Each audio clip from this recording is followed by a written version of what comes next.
Here we are with Valery Uvarov.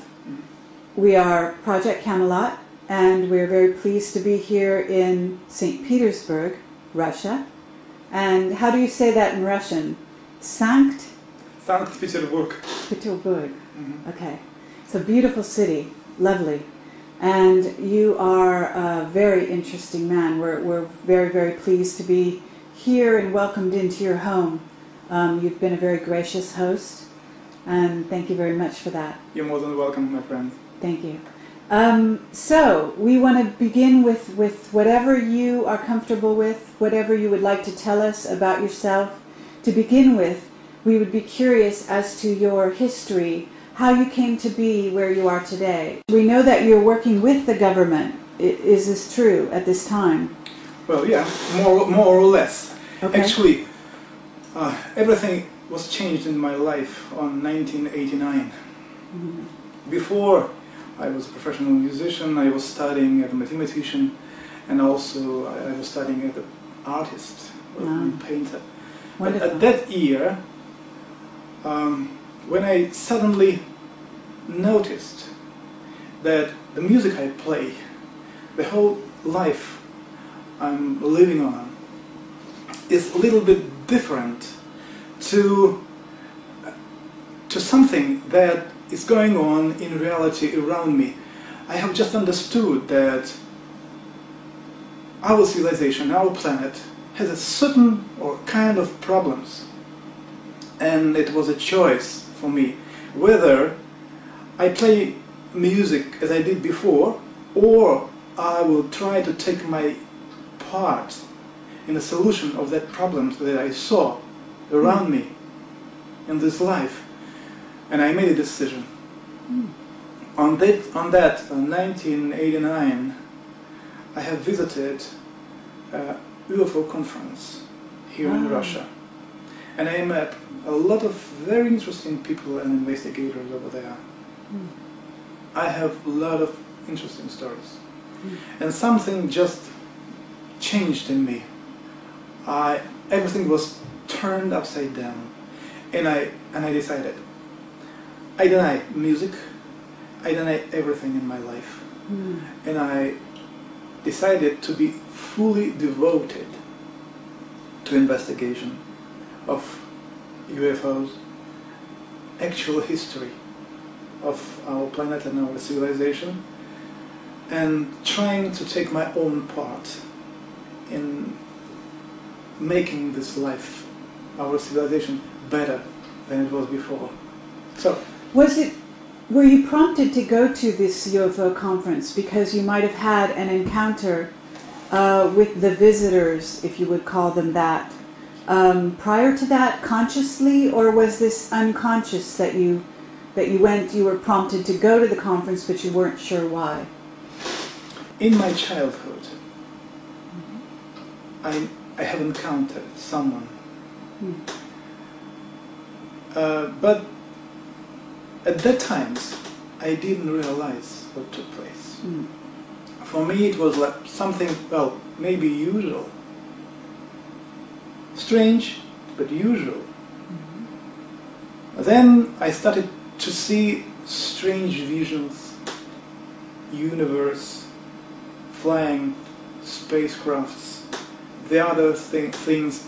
I was, crazy about any films, any books about, extraterrestrials and, fantasies. Probably it was always inside of me. I see. But on that year, 1989, it was like a deformation and transformation. I have suddenly understood, clearly understood, that this new way is the real way for me. I can... How old were you then, do you know? Well, it Approximately? was... Approximately? Yeah. It was 36 years. Ah, really? Just 36 years. And everything was changed. And I'm happy about it, I tell you. But really, now I'm a very lucky man.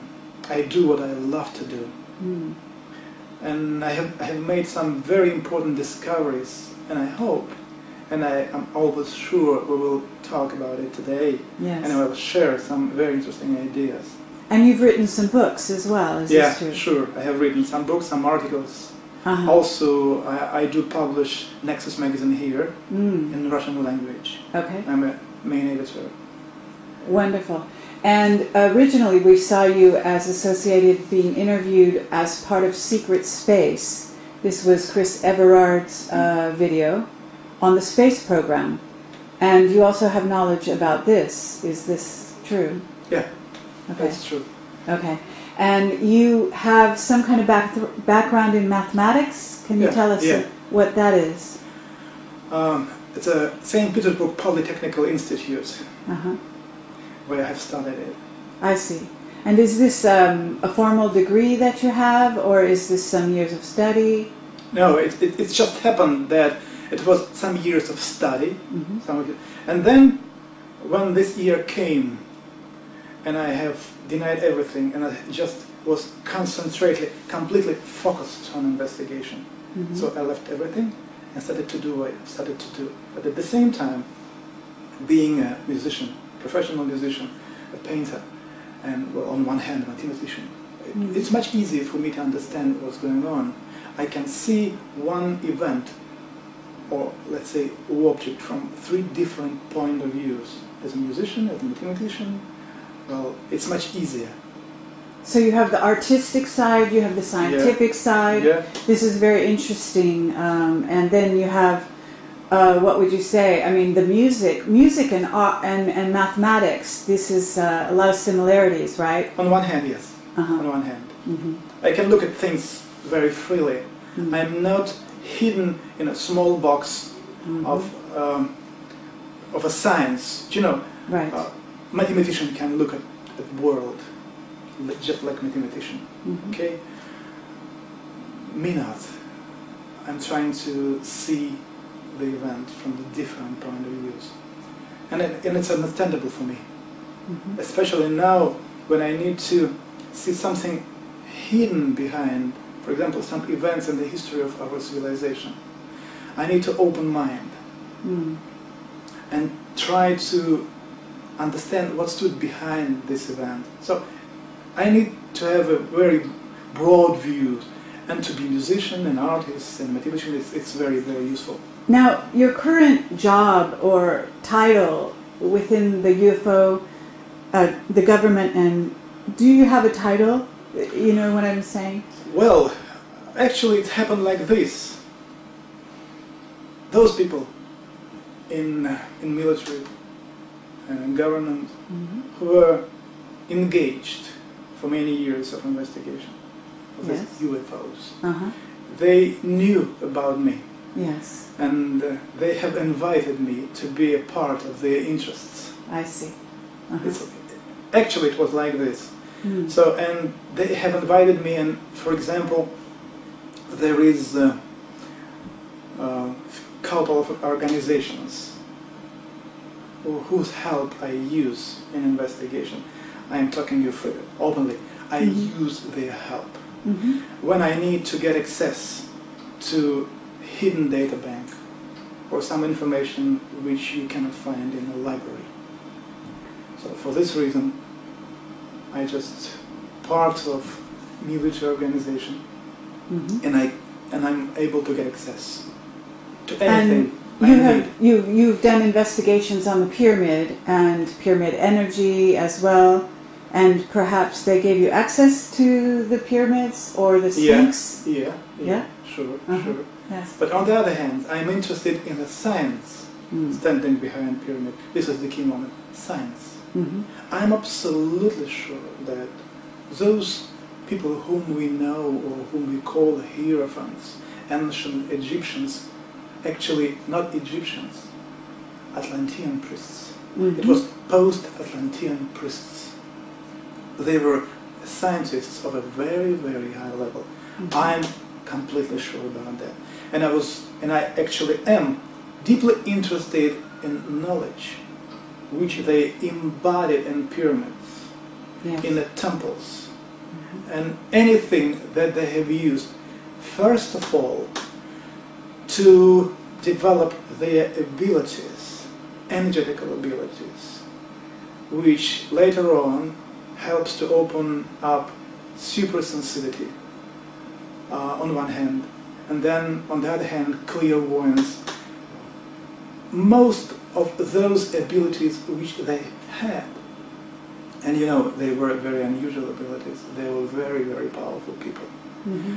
We now developed in a quite different way.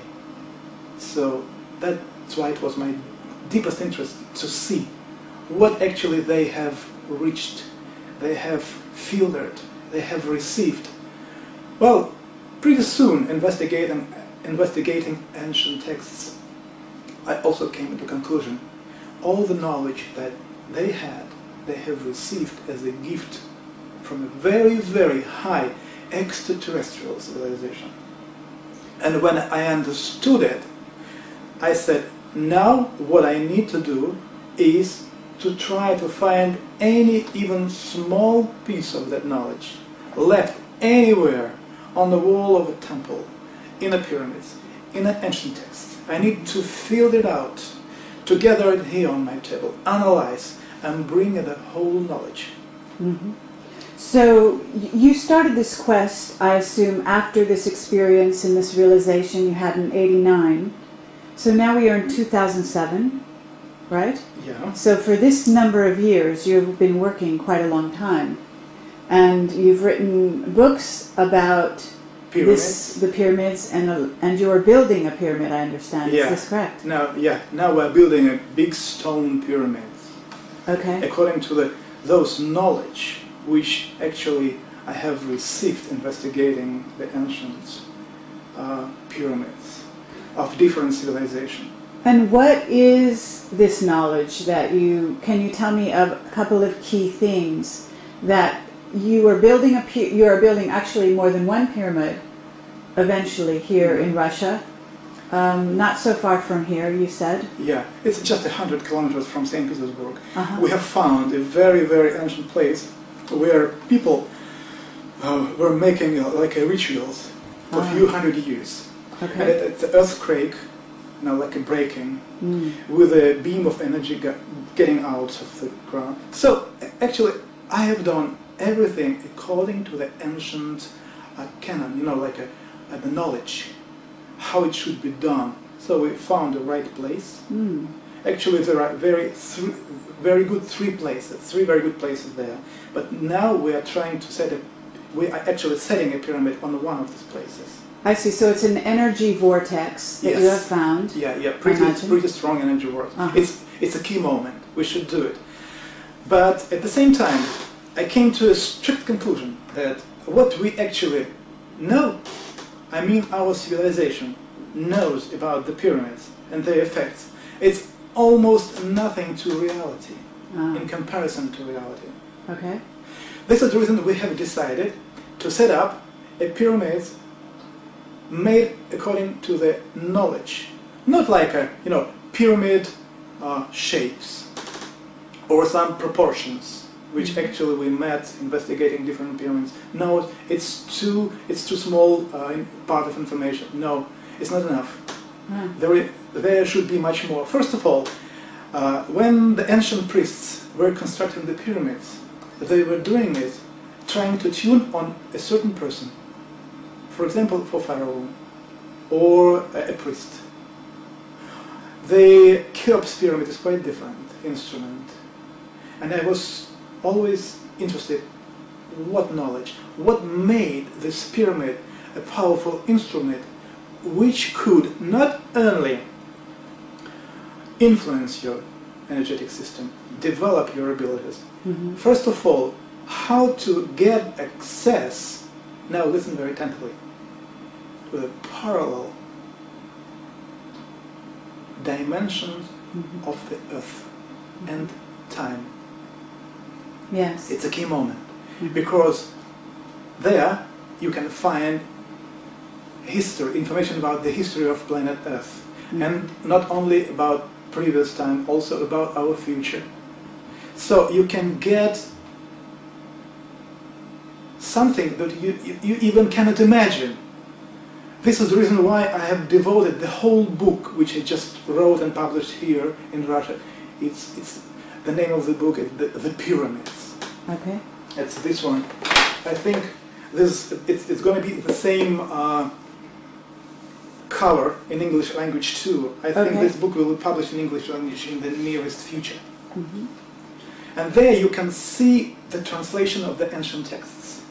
You will feel and understand the interests of ancient priests, why they spent so many years and so many, money also, just to set up a huge pyramid. Why? Just a place to bury a pharaoh? No, no, no. It's quite for different purposes. Mm-hmm. And we have decided to get the same possibilities now setting up this pyramid. So we have found a place, we have found a knowledge. Inside of this new pyramid we are constructing now, there will be 25 resonators, so room resonators. Now you see, in the pyramid of Cheops, you know at least 3, okay? 3 rooms. In our pyramid it will be 25 pyramids. I see.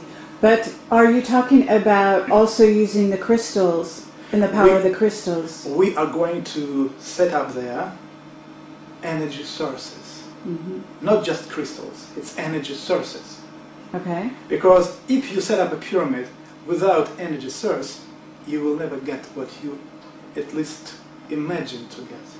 The vortex, is this not the energy source, the major? No. No? No, it's just, it's like a gas, okay? It's like a gas, but to get a power out of it, you need a motor. Right. So what I called energy source, it's a device. Ah. It's a certain device which you put inside of the pyramid in a certain place, and the pyramid will affect the space and time, making kind of a combustion of space. And here starts something very, very interesting and unusual. So we came to this understanding, and we immediately decided to start construction of the pyramid, and we have started to do this at the end of the last year. And I think that at the end of this October 2007 we will complete construction. Now, have you shared your knowledge with other countries at all? Or is this purely inside Russia? Actually, it's purely inside Russia. Uh-huh. Because this would be very interesting, I'm sure, to most, well, certainly to American researchers, but other countries as well. I love some American researchers, like I love, for example, Graham Hancock, and I love Buell and Gilbert, and and many others. I love them very much because they have affected me deeply. I want to say thanks to them for all they have done. And, at the same time, they brought to light, to people, some very unusual ideas, saying that, listen, just look attentively on the pyramids, or look attentively on some other things. They just point out that there is something unusual, but mostly they were not giving an answers. Right. Okay. What I'm doing, I'm trying to give an answers. More or less, I'm lucky to find an answers. And the book, The Pyramids, it's the book having an answers. Now, you mentioned over our short, lovely meal that we had, that you had sort of some interactions with these visitors that kind of guided you on the journey that you're on now. Is this right? Yeah, and gave you sort of some insight into where you should go with this. Yes, on one hand, yes. And you call them, what did you call them? I would call them visitors. Okay. To say extraterrestrials, on one hand, you can call them extraterrestrials. But on the other hand, when you start to understand how actually this space is constructed, you come to understanding that the most distant place in our galaxy is less than 1 minute to go to the Earth. Less than 1 minute. it means, well, according to what we know about our planet, and in comparison with the period which our civilization is now here on this planet, the people, human people, are visitors here. They are so long, so many times, so many thousands of years here, controlling the situation. So I would say them as those people who is trying to keep the whole situation on the planet in a certain path. So when I met these visitors in my life for the first time, it was pretty long ago. I was in expedition. My first simple question was, well, what are you doing here? As on that moment, as any normal citizens, normal people, even in America, just having ideas about their abilities, they are flying, they have so unusual possibilities. Well, what they're doing here? What is their interest? The answer was pretty simple, and at the same time, this answer just turned up my life.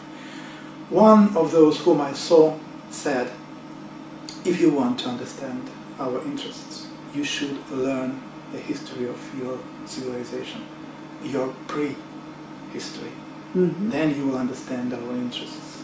From that moment, I started to do my best investigating the history of our civilization, and now I can tell you, I came to understanding what took place and what their main interest is in. Okay, what is their main interest, do you think? Is it in the future and future events that they feel are coming down? Or is this a genetic interest in our species? First of all, I would like to explain to you that if you want to get just one answer, you will never get the right answer. It's, on the one hand, it's pretty complicated. Okay. Then, if you at least would prefer to make a short step forward to understanding, what I would recommend to you is just take, if you can, and understand that there are no past and future. There is only present. Now. What's going on now? For me, at the beginning, it was like nothing. I thought, what it means? Not past, there is no future, everything is going on now.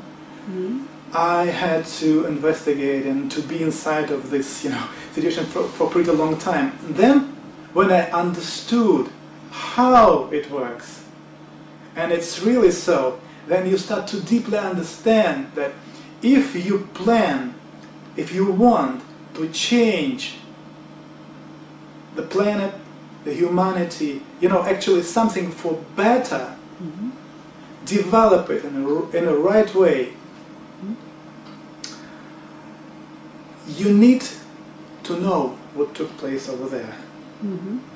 And at the same time, you need to know what will happen for us in our future.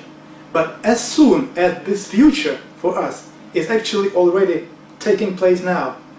So, from your future, you can go and get into contact with you in the past. Just to help yourself to change something in your life in the past for better. Then, if something will happen different, your present will be changed. And future will be changed for better. It's only one way. So what they are doing here, they are trying to keep and to somehow control these multiple dimension events of our life, so that we would understood how it's all constructed. They never interfered. They only can give you just a small, tiny idea. So just a hint. And then, if you are a right person, you should understand what you will do then will be your personal responsibility. for the future. It's not like this, like some teachers or people say, well, extraterrestrials and gods, they are so perfect, they will control me, even if I will make a mistake, they will help me to correct my mistakes, and no, it's not, in reality, it's not like this. What they can do is just to give some hints, but then you take your own personal responsibility. So, have you studied Eastern philosophy and, you know, enlightenment and knowledge about the chakras and so on? Sure, sure. I did it. I did it completely. But in some couple of years later, I came to a strict understanding that if you start, or you will try to see what stands behind this knowledge,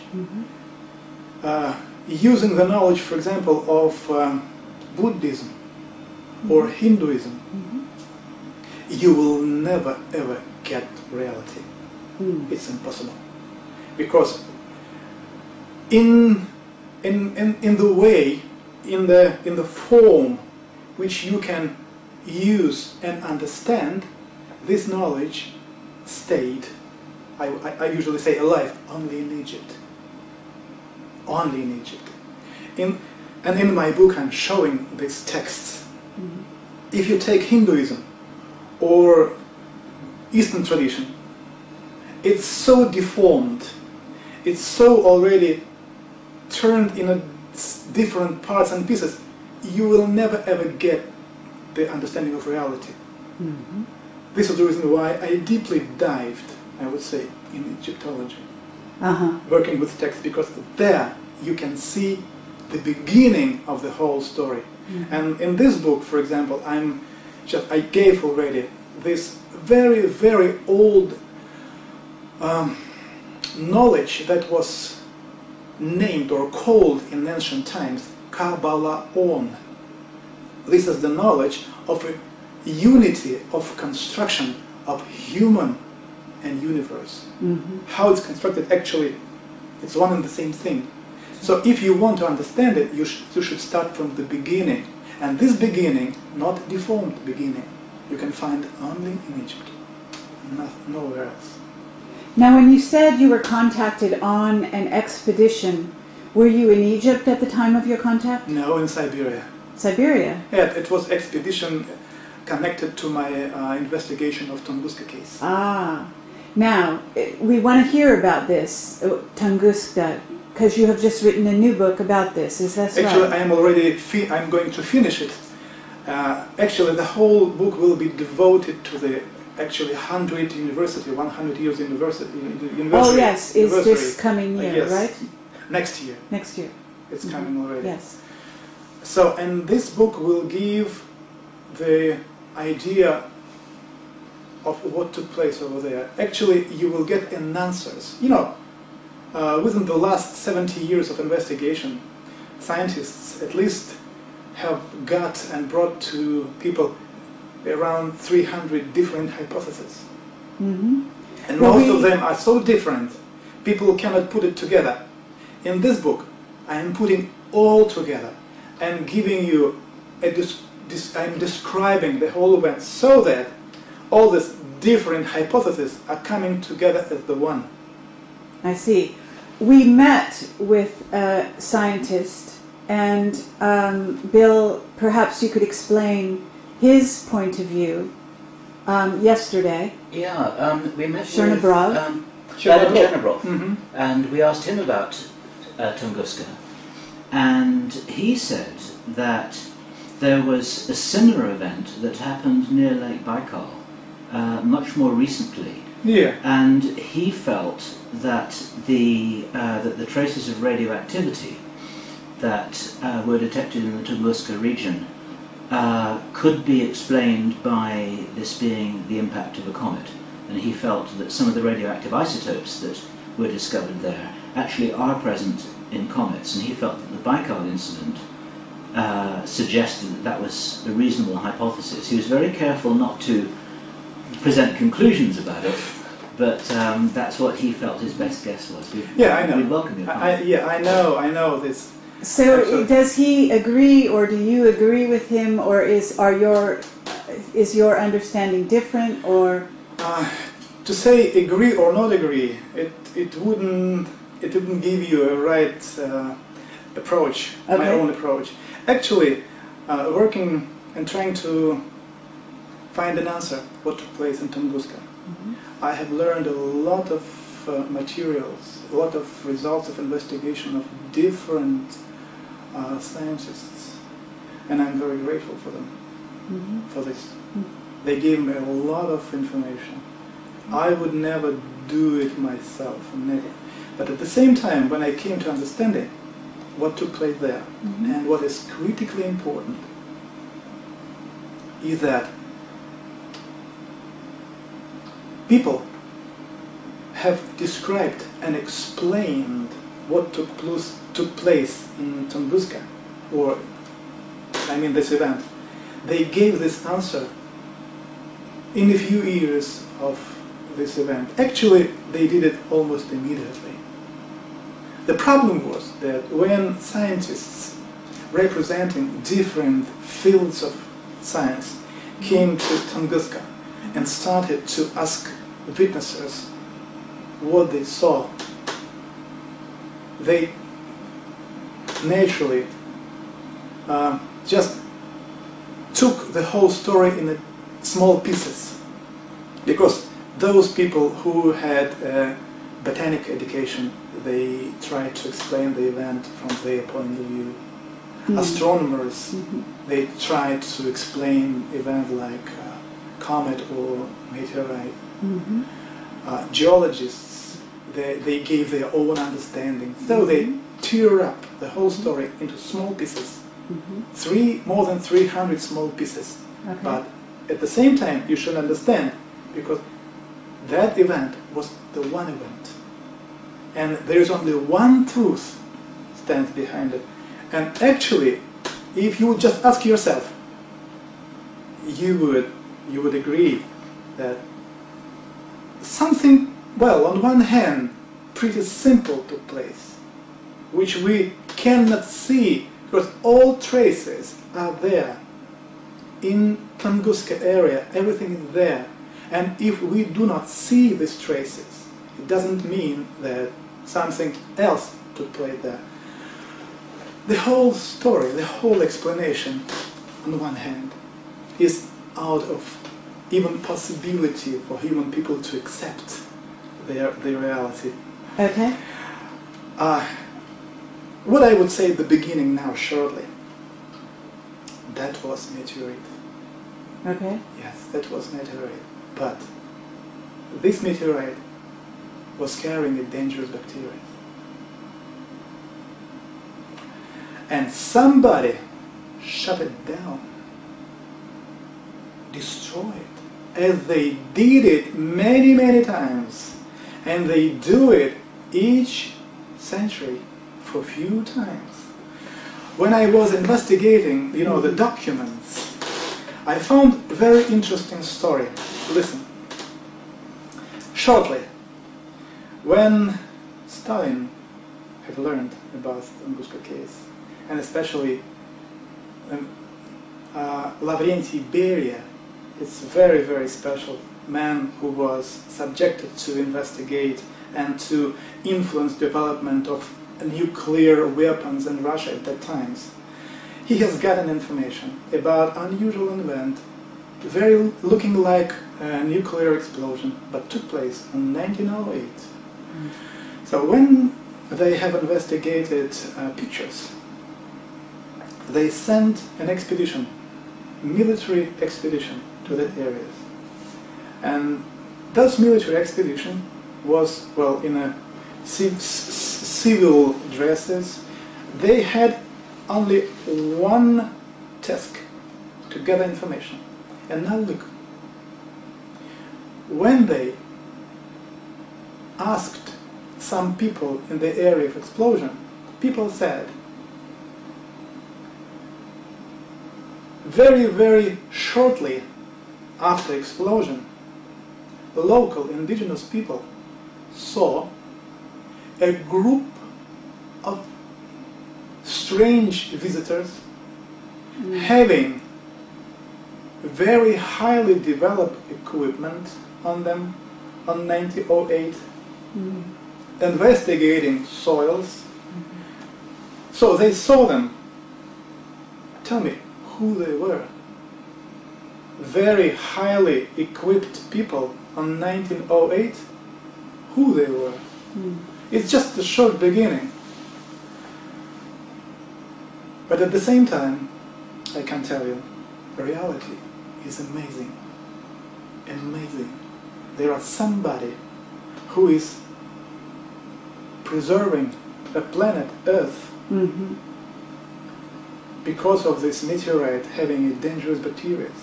I see. Somebody have created, like a constructed, what I personally call like an installation. Part of this installation is in Siberia, and it's active. On the other hand, and I'm very sorry about it, one of the device having close connection to this installation is situated in China, and China already found it, and they are investigating it. Are you saying they have something that contains this bacteria? No, they are investigating a part of equipment that was shooting down meteorites.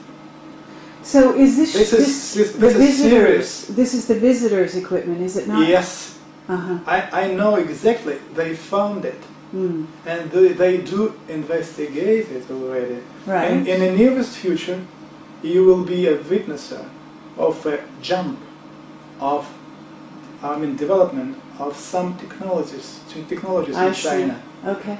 Much more,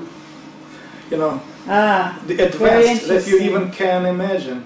Unfortunately, they do it, investigation, in Russia. No, still not. How did you find this out, though? Can you tell us? Well, if you will, if you will allow me, no, okay. I will keep it, okay? Okay. But believe me, they already do it. Okay, this is we have a lot of this material over Siberia. A lot. I would say thousands of tons of these materials. But our science and representatives of our science, they do not interested at all. I see. Really? No. Well, now, when your book is released, it's not yet released here. Is that correct? About Tunguska case. Yes. It will be released next year. Okay. So once your book comes out, perhaps this will change. I'm not sure about this. No? No. This is the reason why what I do plan personally. I want to organize some expedition, 1 or 2 expeditions, international expeditions. Fabulous. Some people from America, Russia, Germany, Australia move there, so that when it will happen, it should be under a reasonable control of humanity. I see. Because there, just at this particular moment, just believe me. You have nothing to do just to believe me. The technology there at the moment is so developed, you even cannot imagine. Okay, now I have a jump for you, because you said also during our dinner conversation that there were 3 events that were, I guess, meteors that had hit this planet at different periods of time in history and changed our planet. Can you tell us a little bit about that? And then you said Tunguska was a tiny event in relation to these bigger events. Sure. If you just read materials brought forward to people by astronomers about asteroids defense system, which actually Americans are working over, you will find idea that, for example, big asteroids, maybe 1 kilometer in diameter, are hitting planet Earth maybe one time in 300,000 years, or maybe even in 1 million years. When I was investigating the ancient texts, I came to not only understanding. In my book, The Pyramids, I'm giving the ancient texts everything. I mean, like translation, you will see everything there. That the asteroids with a diameter more than 1 kilometer or hit the planet at least 2 times within the last 16,000 years, at least. Actually 3 times, but first 2, and especially those whom I name Azores, which hit the planet in the area of Azores Islands. It took place exactly 13,660 years ago from the autumn of this year. Exactly. And in the book I'm giving exact calculations and ancient calendars showing you the exact date when it took place. Now, are you saying that this might be a cyclical event? Yeah, this is, you did it, my friend. Great, great. This is the most important idea, that those ancient calendars, Mayan calendars, and some of the ancient Egyptian calendars, which I call like a catastrophic calendars, I would say like this. Okay. They are giving information about the periods when huge asteroids are hitting the planet Earth. And those ancient hierophants, they were trying to bring or to give or to leave for following future people information that in a certain moment a following asteroid will hit the planet. You should be ready for this. Otherwise, people can be, So killed. you are, so to jump from here, we can say that there is another event scheduled sometime in our future in which this may occur again. I would say that the most interesting and unusual event, which is ahead of us and very close, very, very close to us. And are you saying the Mayan calendar 2012? Right. Around this time? Yes. Now, Yes. is it your understanding, I don't know if you've studied the work of Zecharia Sitchin. Yeah. I know his work very, very good. And are you talking about the return of Planet X? Are you talking about the dwarf, the brown dwarf, which is talked about by scientists because we have some contacts who are talking about what they call a brown dwarf, with I guess a planet that is accompanying it in a circular orbit. This orbit being a very long, elongated 26,000 I know year. This is not what you're saying? Very, very good. Yes. No, the reality is quite different. Okay. Again and again and again, even now, at this moment, I would like to repeat again.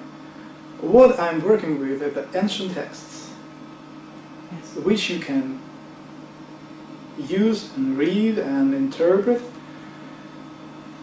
These ancient texts say that 13,660 years ago, when Azores asteroid hit the planet Earth lost its orbit and started to fly away from the sun.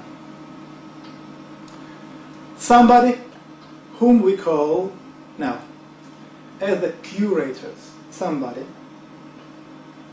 took a huge part of destroyed planet Moloch, which this huge part of this planet now we name a moon.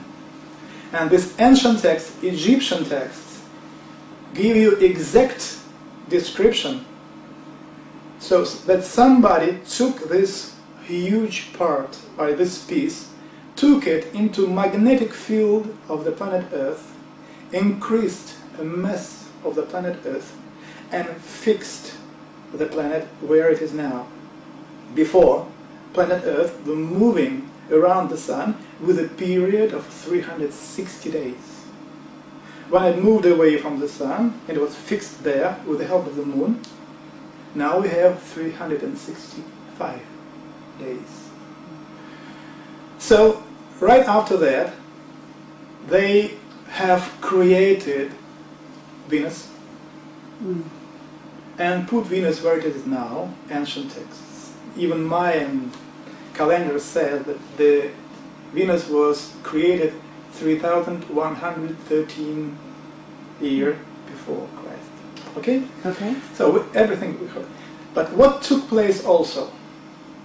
Those who were living on Mars, and ancient texts say exactly, those who gave the knowledge to the previous civilization, they were from Mars and Marduk. But now we see these planets are, Marduk is destroyed, we have an asteroid belt around, no planet. I see. Mars was attacked by asteroids, lost its atmosphere, moved away from this original place, but that somebody had fixated him. Also, it's there.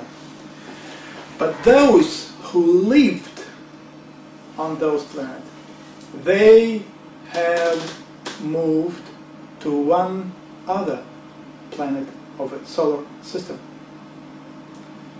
I don't know how, but the idea is that this planet now is on the same orbit as the Earth, but right behind the Sun. Quite opposite. We are moving with the same speed, and this is the reason why we mostly cannot see it.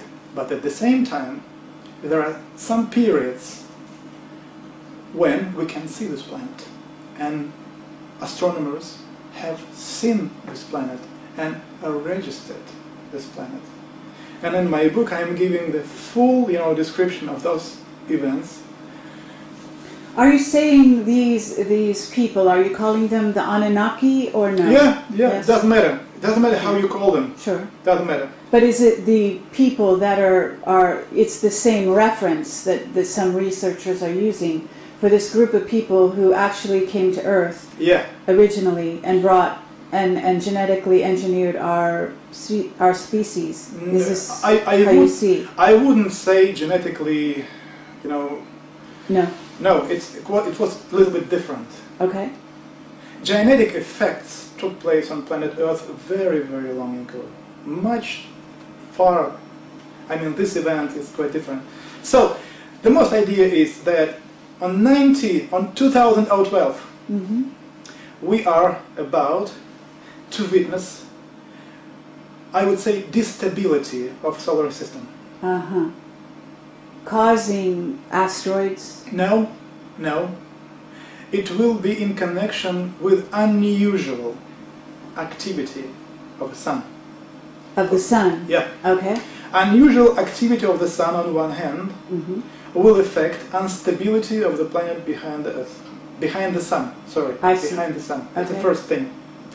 But on the other thing, there is another very, very important key moment. If you remember ancient Mayan texts, you will find some interesting idea. This text say, previous star teachers will go away, and new ones will come here. And people I'm working with, we have found and understood a mechanism, what stands behind this. To understand this, we need to add, to give idea of a certain energetic mechanism of the planet Earth, which is closely connected with time and space. This, what you can see now here, This is a geographical axis, okay? Mm-hmm. Yes. This is magnetical axis. Okay. So when it starts to rotate, it forms like this. Okay. So the central focal point is here. Mm-hmm. Okay, you see? Mm-hmm. This is the 30 and 35 latitude. This is exactly where all civilization of the former world have developed. China, Egypt, Mayan, everything is here. Okay. So now look, investigating scientific materials, we came to understanding that this part, when it goes wider or different way, this pulsation here and here has a period of 4 years. 4 years period. But now something very unusual started to take place. This part started to go wider, wider, and this focal point started to move to the north. Okay. On 2012, this focal point will move on the northern pole, and field of time and space will be opened. And this is here we will be witnesses of appearance of a stargate. Ah. Okay. Stargate. Uh-huh. Through this stargate, former teachers will go away and new ones will come. And everything, all this event will be closely connected with activity of the sun and appearance of instability of the planet behind the sun. So we are about not only to see this planet, and it means we will be very close to start reasonable, understandable contact with our predecessors. Mm-hmm.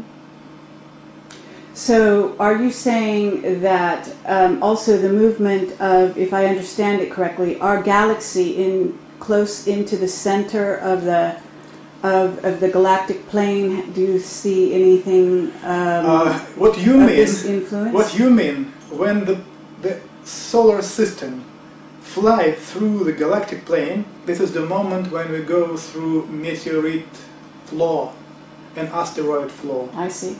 And that's why periodically we move through it and we have these asteroid impacts. But what I'm talking now has a quite different period. I understand. Quite different period. Okay. But a very unusual period. This and are you written, saying we're going into a different dimension? not we, we will be the here. Earth? We are here and we will stay here, where we are now. Right. But those who was controlling the solar system, I mean curators, we will be witnesses how they will go. Someone will go away and new ones will come here, will come out here. I see. But who are you working with, if you can tell me your team? Is this scientists, philosophers? All of them, but mostly scientists. Scientists. So there's scientific basis for this understanding. Yeah. This is what I'm giving you now in a simple way. It's pure science. Okay. Pure science. I understand. So the stargates that's opening up, is this at the North Pole, you're saying? Yes, North Pole. And what kind of preparations are you making? Is this part of the reason why you're building the pyramids? To on one hand, bring on the energy, facilitate No. First of all, what I would say, first of all, what will take place on planet Earth will critically affect human health. Okay. Those ones who will have, to this moment, not good health, they will be dying of heart attacks, blood vessels problems, Okay. We came to understanding, it's a key moment,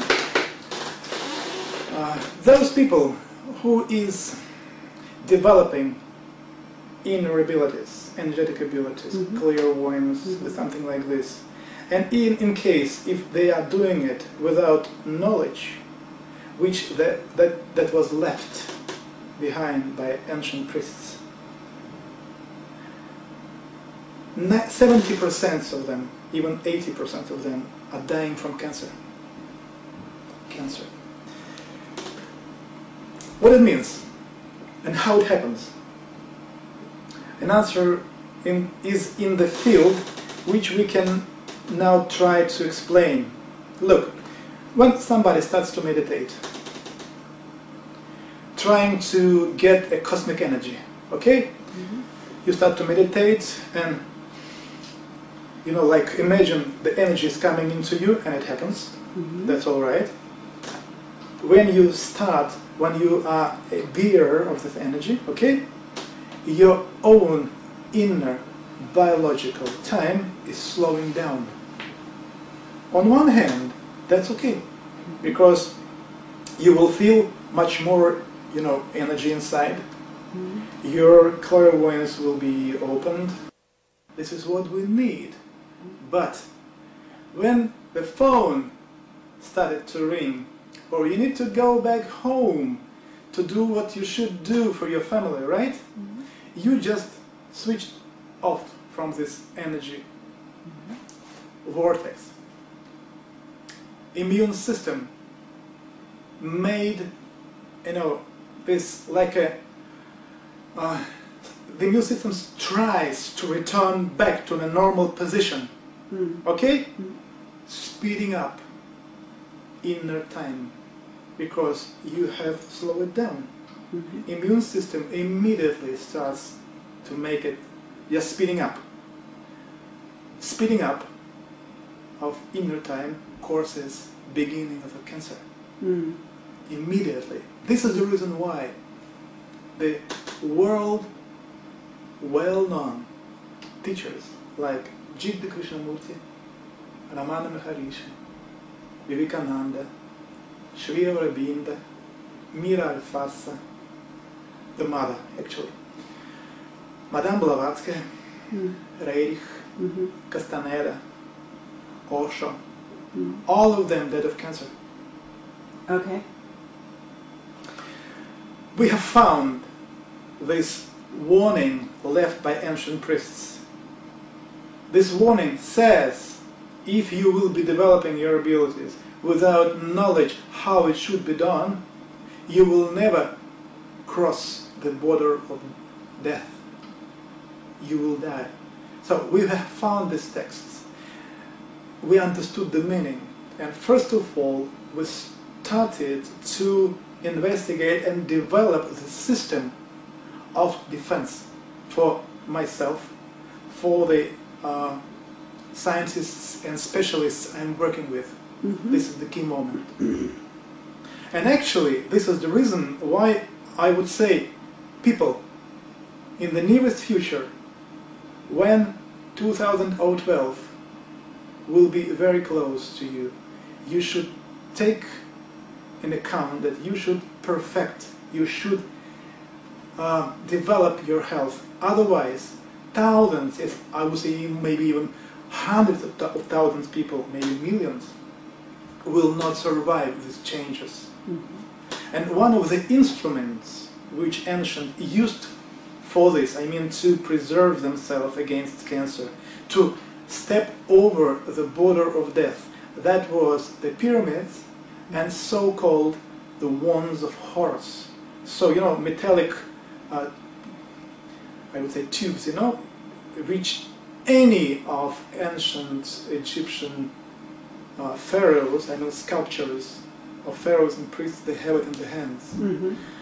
I wrote a book about it, which is called The Wands of Horus, giving the ancient texts and explanations and ideas what stands behind this. I myself deeply understood that this is the key moment, and now we are developing it.